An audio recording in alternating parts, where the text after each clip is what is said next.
Un sábado como cualquier otro, Jocelyn Jazmín Rodríguez salió de su casa como solía hacerlo algunos fines de semana con el objetivo de divertirse. Lo que ni la joven ni su familia imaginaban es que su vida acabaría de golpe cuando en su camino se cruzó un individuo obsesivo y violento, que no solo dejó a su paso una estela de terror, sino que consiguió salirse con la suya, revelando el desamparo de una sociedad donde la justicia a veces es esquiva. Te invitamos a conocer los impactantes detalles de esta historia en el siguiente video.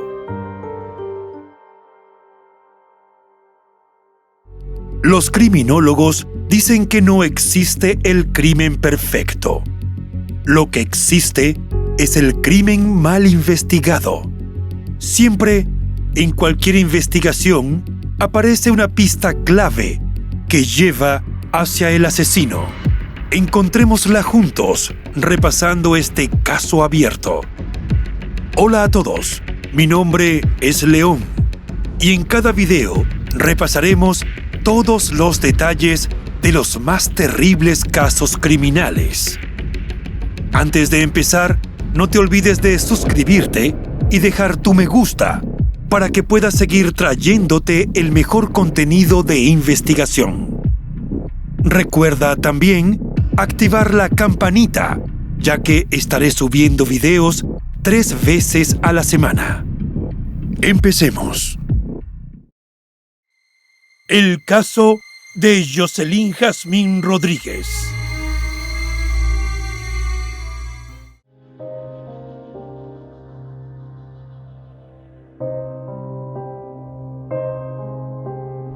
Jocelyn Jazmín Rodríguez López, conocida mayormente como Jazmín y como nos referiremos a ella en adelante, nació el 23 de julio de 1997 en Palau, una pequeña ciudad minera del estado de Coahuila, México.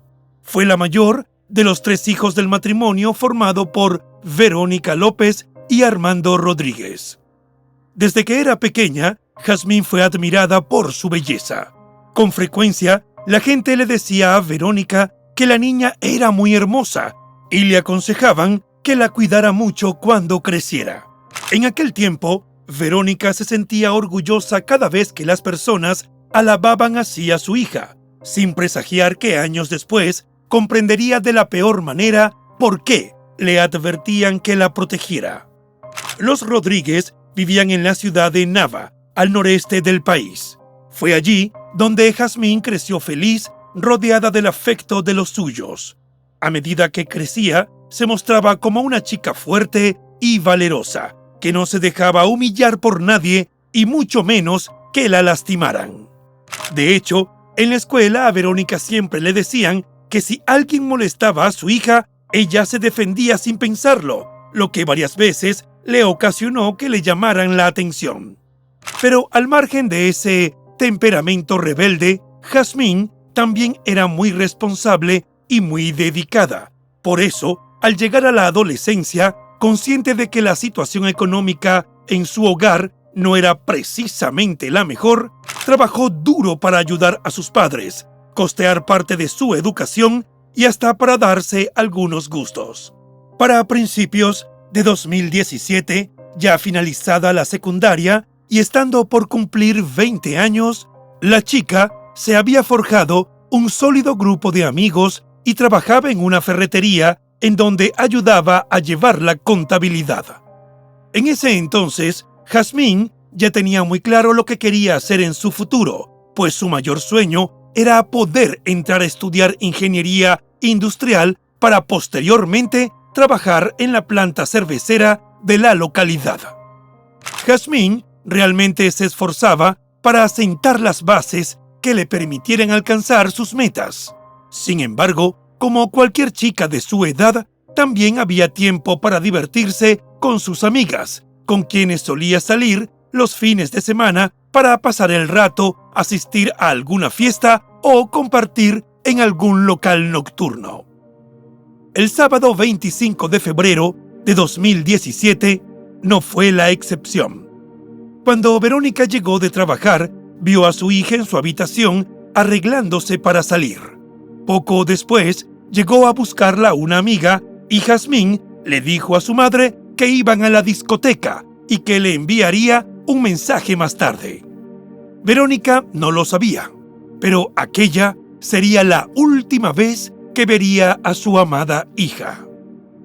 Entre las 2 y las 3 de la madrugada, la mujer se despertó sin motivo y algo sobresaltada, y como muchas veces hacía, fue hasta el dormitorio de su hija para asegurarse de que ya estuviera en casa. Pero al asomarse por la puerta, vio que ella no estaba, de modo que enseguida fue a despertar a su esposo para contarle que Jazmín no había llegado. Ambos sabían muy bien que su hija era muy puntual y que nunca llegaba más tarde de la hora acordada, y si acaso por algún motivo se retrasaba, siempre se reportaba. Preocupados, lo primero que hicieron fue marcar su número reiteradas veces, pero su teléfono móvil estaba apagado. Luego, tras contactar a algunas de sus amistades, Armando y Verónica se enteraron de que Jazmín se había ido del local nocturno donde estaban en compañía de un chico de 22 años llamado César Daniel Ibarra Rodríguez. Además, las jóvenes les comentaron que, si bien el joven vivía en Estados Unidos, visitaba México con frecuencia y se quedaba en la casa de su familia, ubicada en el vecino municipio de Zaragoza. A sabiendas de que no era normal que su hija apagara su celular, sus padres comenzaron a buscarla sin éxito. Más tarde, apenas amaneció, fueron hasta Zaragoza para tratar de dar con César Daniel. Encontrar la vivienda de su familia no les resultó difícil. Sin embargo, al preguntarles por el paradero del muchacho, ninguno supo decirles nada en concreto. Tampoco les dieron información sobre su hija. Ya desde ese momento, el matrimonio tuvo la corazonada de que lo estaban encubriendo. De hecho, tiempo después, los padres de Jazmín declararon a la prensa que cuando un hermano de César supo que ellos lo estaban buscando, enseguida se lo llevó del lugar.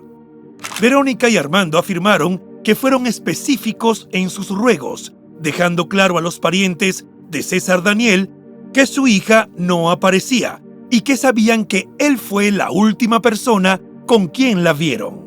Por tanto, querían que el muchacho les dijera qué había hecho con ella o dónde la había dejado. Solo obtuvieron silencio o evasivas como respuesta. Al ver que nada lograrían allí, los angustiados padres continuaron la búsqueda que se extendió hasta el mediodía del domingo, aunque sin resultados. Al caer la tarde, decidieron que lo mejor era ir a la policía a reportar la desaparición de su hija. Verónica recordó que al acudir ante las autoridades ya presentía lo peor, pues a esa hora las amigas de Jazmín y otras personas les habían comentado que César Daniel tenía fama de ser agresivo con las mujeres. Sin embargo, para sorpresa tanto de ella como de su esposo, los agentes no le dieron mayor importancia a la denuncia.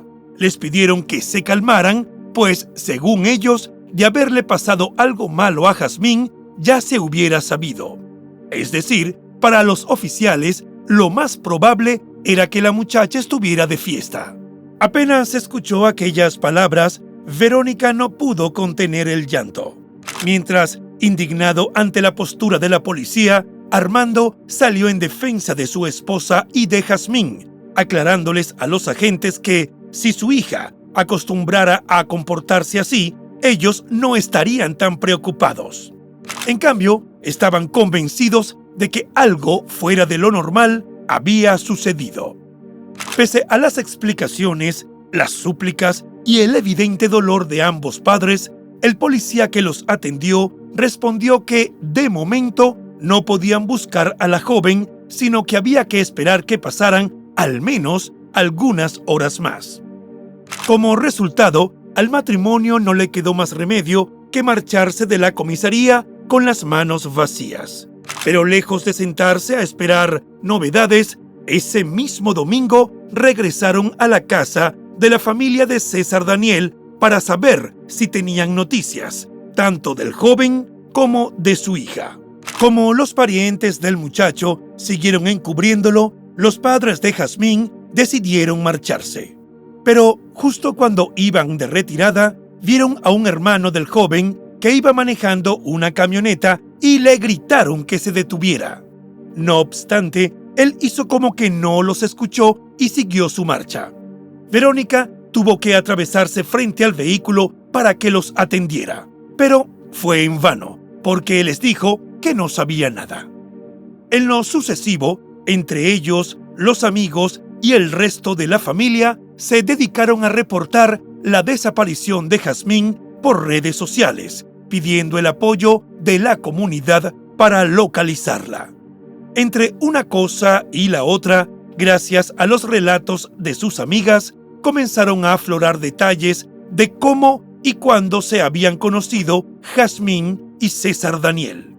En ese sentido, todas coincidieron en que el primer encuentro de ambos tuvo lugar en diciembre de 2016, 2 meses atrás. Además, algunas afirmaron que a ella jamás le cayó bien el muchacho.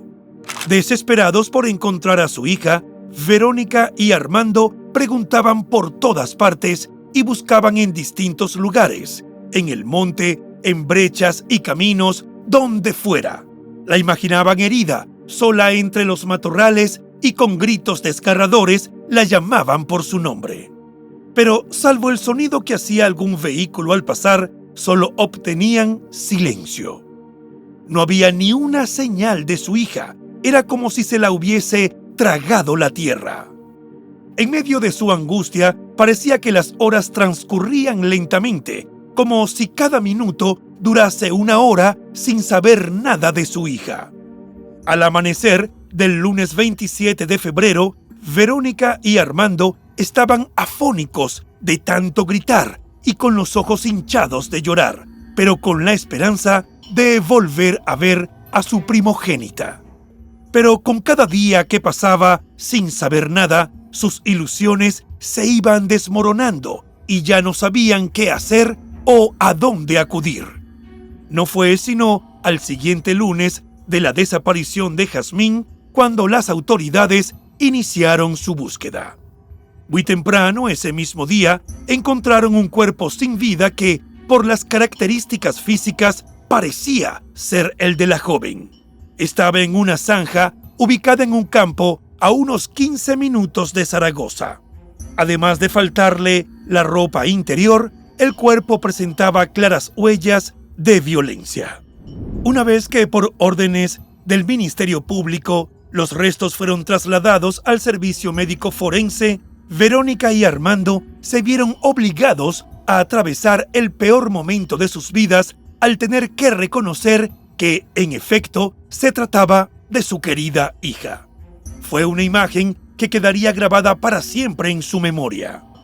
Mientras la familia transitaba por un dolor inenarrable, las autoridades se ocuparon de hacer la correspondiente autopsia y de buscar elementos que pudiesen llevar a dar con el paradero del presunto responsable del crimen.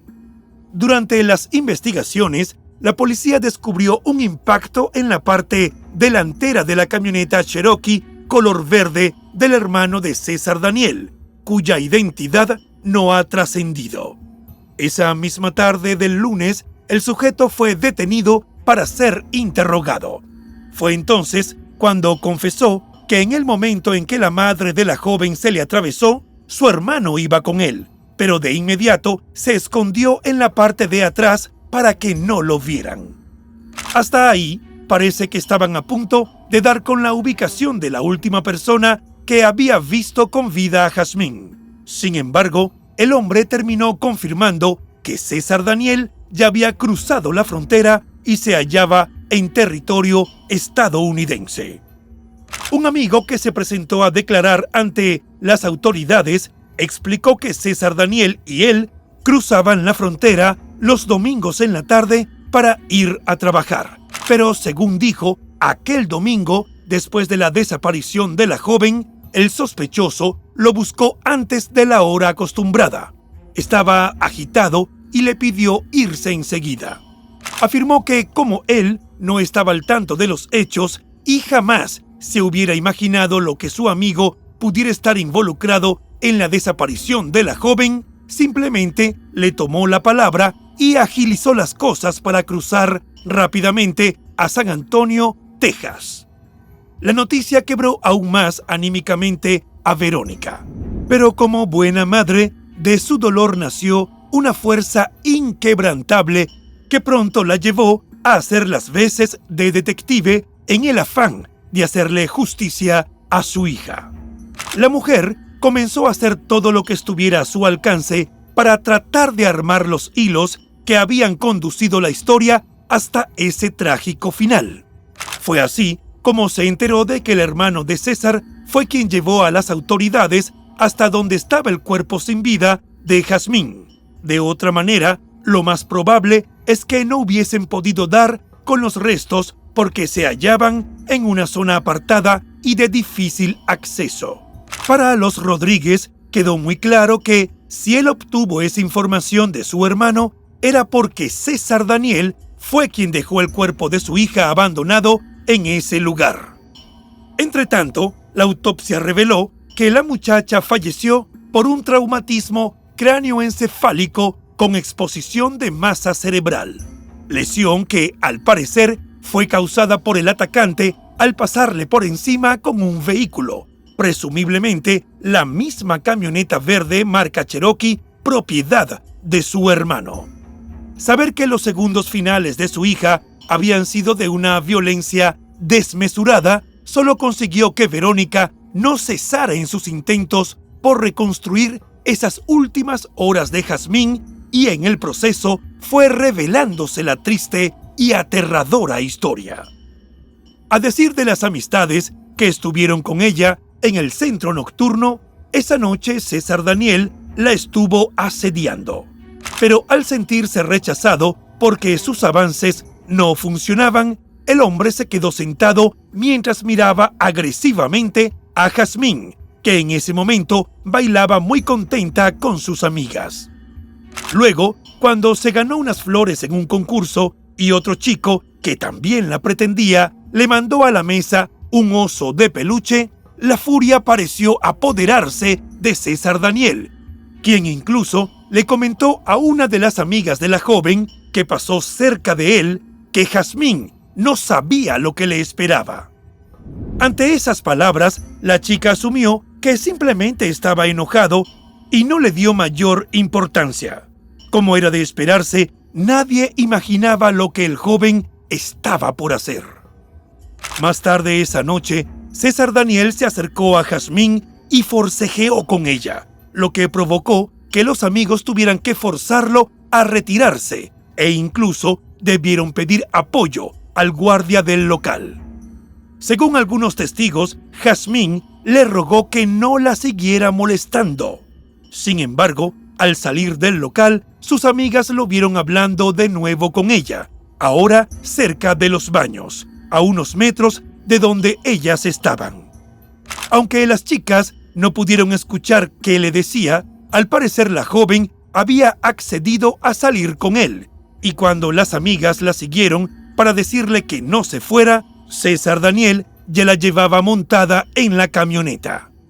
Lo último que las jóvenes vieron de su amiga era que llevaba en una mano su ramo de flores. En cambio, dejó el peluche que le regaló el otro pretendiente olvidado sobre la mesa. Otro joven del grupo le comentó a Verónica la preocupación que le generó cuando la vio subir a la camioneta verde, por lo que le envió un mensaje preguntándole dónde estaba y si se encontraba bien. Exactamente a las 2:25 de la madrugada, ella le contestó que estaba en el monte. Esa fue la última conexión con Jazmín. Con ese conjunto de detalles, los allegados de la chica comenzaron a circular en redes sociales fotos del presunto responsable de su deceso, junto con pedidos de justicia para que el sujeto pagase por su horrible crimen. Incluso pusieron una imagen con el rostro de César Daniel junto a un mensaje en un bazar local, acusándolo de ser el presunto responsable de la desaparición de Jazmín y del brutal ataque que acabó con su vida. En cuanto a las autoridades, se mantenían herméticas sobre el avance de las investigaciones del caso, negándose a emitir una declaración oficial sobre el seguimiento del crimen. Ante esa aparente pasividad, la desesperada búsqueda por hacerle justicia a su hija condujo a Verónica a recoger más testimonios entre algunos conocidos del sospechoso. Así, logró dar con una persona que le cortó el cabello a César poco antes de los hechos, a quien éste supuestamente le confesó que fantaseaba con golpear a una mujer y quitarle la vida. Pero el barbero no lo tomó en serio porque pensó que era una ocurrencia momentánea de su cliente. También aparecieron dos chicas, cada una por su lado, quienes después de darle las condolencias a Verónica, le contaron que conocían a César Daniel, y no solo eso, sino que fueron agredidas por él en circunstancias similares a las de Jazmín. La diferencia en sus casos fue que corrieron con mejor suerte y lograron escapar. Aún así, tras recibir amenazas, no interpusieron denuncias y por la misma razón preferían mantener el anonimato. Para colmo, una oleada de rumores se extendió a través de las redes sociales cuando trascendió que supuestamente, al momento de su muerte, Jazmín estaba embarazada.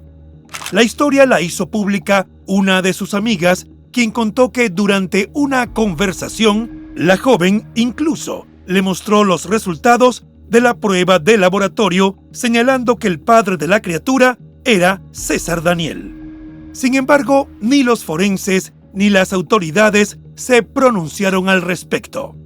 Mientras, Armando y Verónica consiguieron dar con las supuestas direcciones del trabajo y de la vivienda del sospechoso.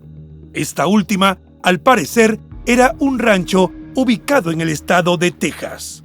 Con esa información en mano, se presentaron ante las autoridades, pero por toda respuesta les dijeron que la detención era complicada y que, aunque había varios procesos abiertos en contra de César Daniel, no era tan sencillo extraditarlo como ellos pretendían. Como resultado, y dentro de sus escasas posibilidades, la familia de Jazmín pidió ayuda a través de la prensa local, aclarando que temían que el delito prescribiese y que el crimen contra su hija quedase impune. Verónica hizo un llamado desesperado a cualquier experto en casos similares para que la ayudaran a saber qué había que hacer para acelerar el proceso y ver al sospechoso detenido. Lejos de los pocos micrófonos que estuvieron dispuestos a escuchar su historia, la vida de la familia se diluyó en una nueva normalidad teñida por la tristeza. Los dos hermanos menores de Jazmín extrañaban a cada momento sus juegos, pero también sus peleas y los regaños de hermana mayor. Aunque Armando se hacía el fuerte, con frecuencia Verónica oía a su esposo llorando en su habitación. En tanto, los recuerdos se mantuvieron intactos en la habitación de Jazmín, con sus pertenencias y su ropa tal como ella los dejó. Y como si la pérdida irreparable de su hija no fuese suficiente tragedia, la madre de la jovencita relató a un medio local que había recibido amenazas telefónicas de César Daniel. Según Verónica, en cada llamada que hacía el presunto responsable del deceso de Jazmín, les advertía que pararan de buscar información y exponerlo. Además, con groserías e improperios, les exigía que quitaran sus fotos de las redes sociales, o de lo contrario, correrían con la misma suerte de su hija. Como era de esperarse, la impotencia se apoderó de Armando y de Verónica, quienes desde entonces debieron también vivir con el temor de que el sujeto volviese para cumplir sus amenazas por levantar la voz y exigir a las autoridades su captura. Aunque posteriormente se emitió una orden de aprehensión en su contra. En la actualidad, César Daniel Ibarra Rodríguez sigue prófugo y se estima que está viviendo en Estados Unidos. En cuanto a su hermano, se supo que la policía lo liberó apenas unos días después de su detención, pues este argumentó que él solo le prestó la camioneta a César Daniel, pero no sabía qué haría, lo que por desgracia hizo. A 7 años del crimen de Jocelyn Jazmín Rodríguez López, sus padres dicen que las autoridades mexicanas continúan sin hacer nada por detener al sospechoso, revelando así una gran indiferencia y falta de empatía que no hace sino acrecentar el sufrimiento de sus seres queridos. Al momento de la publicación de este video, la investigación se mantiene como un caso abierto y las escasas respuestas a las múltiples interrogantes que rodean los hechos han surgido de las pesquisas que los familiares han hecho por su propia cuenta. De cualquier modo, en el fondo de sus corazones, Verónica y Armando no pierden la esperanza de que algún día, así sea lejano, se conozca la verdad y se haga justicia. Están convencidos de que la captura del sospechoso evitará que otras jóvenes sufran un destino tan terrible como el de su hija. Ahora que conoces todos los detalles, ¿crees que los padres de la víctima podrán obtener las respuestas que tanto anhelan? ¿Consideras como ellos que las autoridades fueron realmente incompetentes? ¿O por el contrario, el presunto responsable saldrá impune? Déjanos tu opinión en los comentarios.